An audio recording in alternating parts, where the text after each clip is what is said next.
بسم اللہ الرحمن الرحیم۔ معزز خواتین حضرات، السلام علیکم ورحمۃ اللہ وبرکاتہ۔ رب کائنات کی یہ سنت ہے، اللہ تعالیٰ کا یہ طریقہ ہے کہ رب کائنات قوموں کو سنبھلنے کا موقع عطا فرماتے ہیں۔ اگر قومیں اپنی سرکشی، تمرد اور اللہ رب العزت کے دین کی مخالفت سے باز آ جائے تو بہتر، اگر باز نہ آئیں تو اللہ تعالیٰ پھر ان کی گرفت فرماتے ہیں۔ سوال یہ ہے کہ جب اللہ تعالیٰ گرفت فرمانے پر آ جائیں تو جو وقت رب کائنات نے ان کے لیے مقرر کیا ہوتا ہے، کیا اس میں تقدیم و تاخیر ہو سکتی ہے؟ یہی ہمارے آج کے قرآن مجید کے سبق کا موضوع ہے۔ آئیے سب سے پہلے آیت مبارکہ کی تلاوت کرتے ہیں۔ اللہ رب العزت ارشاد فرماتے ہیں، ما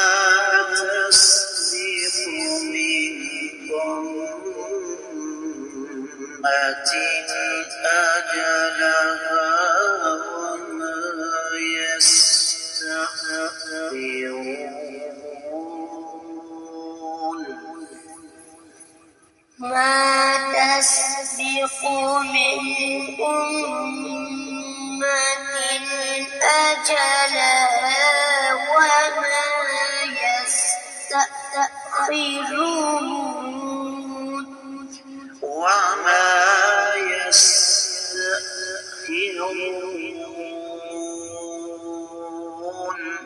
وما يستأخرون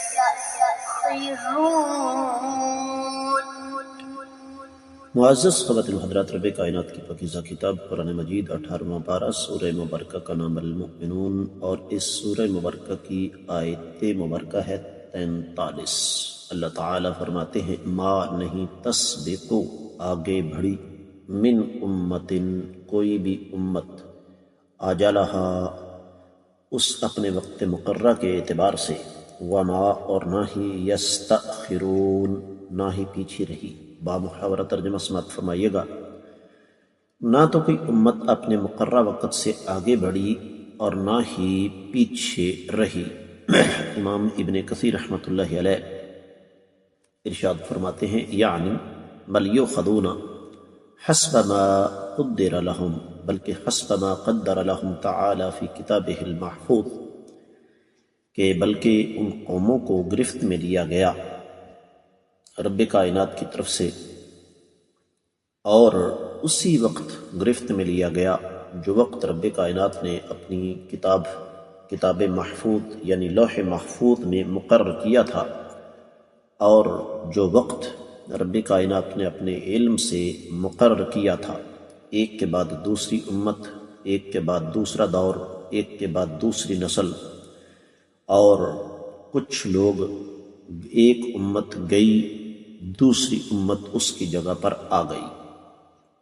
تفسیر ابن کثیر میں جو کچھ بیان ہوا وہ اتنا ہی۔ دیگر کتب تفاسیر کا جائزہ لیا جائے تو اہل علم نے تقریباً امام ابن کثیر رحمۃ اللہ علیہ کی بات کو دہرایا ہے۔ امام قرطبی، امام ابن جریر اسی بات کی طرف گئے ہیں۔ خاص طور پر امام ابن جریر رحمہ اللہ فرماتے ہیں، وَهَذَا وَعِيدٌ مِّنَ اللَّهِ لِمُشْرِكِي قوم نبینا محمد صلی اللہ علیہ وسلم، کہ یہ اللہ تعالیٰ کی طرف سے وعید ہے مشرکین کے لیے جو نبی کریم صلی اللہ علیہ وسلم کی قوم تھی، اور یہ دراصل ایک نشانی تھی اللہ تعالیٰ کی طرف سے کہ رب کائنات ان کو مسلسل مہلت دے رہے تھے، حالانکہ وہ آقا علیہ صلاۃ والسلام کو جھٹلا رہے تھے، اور وجہ یہ تھی کہ اللہ رب العزت نے ان ظالموں کے لیے بھی ایک وقت مقرر کیا ہوا تھا، اور اس وقت سے پہلے رب کائنات ان کو گرفت میں نہیں لینا چاہتے تھے، جس طرح کی سورۃ الاعراف کی آیت مبارکہ ہے 34ویں، وَلِكُلِّ أُمَّةٍ أَجَلٌ فَإِذَا جَاءَ أَجَلُهُمْ فَلَا يَسْتَأْخِرُونَ سَاعَةً وَلَا يَسْتَقْدِمُونَ۔ ہم پیچھے پڑھ کے آئے ہیں، ہر امت کا ایک وقت متعین ہے، اور جب ان کا وقت آ جائے تو ایک گھڑی بھی نہ تو اس سے آگے ہو سکتے ہیں نہ پیچھے۔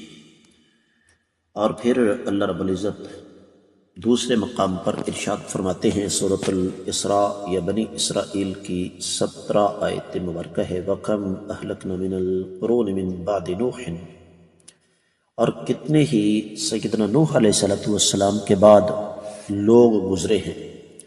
سورۃ الفرقان آگے آ رہی ہے، سورۃ الفرقان کی آیات مبارکات 38 اور 39، وَعَادًا وَثَمُودَ وَأَصْحَابُ الرَّسِّ وَقُرُونًا بَيْنَ ذَلِكَ كَثِيرًا وَكُلًّا ضَرَبْنَا لَهُ الْأَمْثَالَ وَكُلًّا تَبَّرْنَا تَتْبِيرًا۔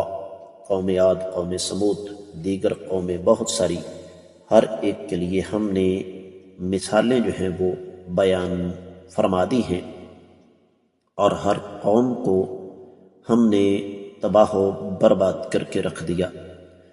تو معزز خواتین و حضرات، جو بات یہاں پر اللہ تعالی ہمیں سمجھانا چاہتے ہیں وہ یہ ہے کہ رب کائنات کسی بھی قوم کو گرفت میں لینے کے لیے کسی کے محتاج نہیں کہ بھئی فلاں وقت ہی اس قوم کو گرفت میں لیا جائے گا۔ اس مناسبت سے ہم آج کی بات کرتے ہیں کہ کیا آج اللہ تعالیٰ کی نافرمانی نہیں ہو رہی؟ یقینی طور پر ہو رہی ہے۔ تو رب کائنات نے اپنی قدرت کاملہ سے ہر ایک کے لیے جس طرح موت کا وقت متعین کیا ہوا ہے، بالکل اسی طرح عذاب دینے کے لیے، سزا دینے کے لیے بھی وقت متعین کیا ہوا ہے، اور جب وہ وقت آ جاتا ہے تو پھر اللہ رب العزت ایک لمحے کی بھی تاخیر نہیں کرتے، اور اس میں ان لوگوں کے لیے بھی تسلی ہے، کائنات کے امام صلی اللہ علیہ وسلم سے لے کر آج تک کہ جو اللہ والے ہیں، کہ وہ گھبرائیں نہیں، پریشان نہ ہوں، دل چھوٹا نہ کریں، اس لیے کہ اللہ تعالیٰ کے ہاں دیر ضرور ہے لیکن اندھیر نہیں ہے۔ اللہ مالک العلام رب ذوالجلال والاکرام قوموں کو مہلت ضرور دیتے ہیں، لیکن اس کا مطلب یہ نہیں ہے کہ اللہ تعالیٰ ان سے غافل ہیں، یہ اللہ تعالیٰ کی شان کے منافی ہے۔ لہذا ہمیں اللہ تعالیٰ کی ذات بابرکات پر بھروسہ، اعتماد اور توکل کرنا چاہیے، اور انتظار کرنا چاہیے کہ ظالموں کو اللہ تعالیٰ کب اپنی گرفت میں لیتے ہیں۔ اس میں ہمارے لیے بھی ایک درس اور سبق ہے جس پر ہم غور و فکر کریں تو سمجھ آ جائے گا۔ اس کے ساتھ ہی اس آیت مبارکہ کی مختصر تفسیر مکمل ہوتی ہے۔ اجازت چاہوں گا۔ السلام علیکم ورحمۃ اللہ وبرکاتہ۔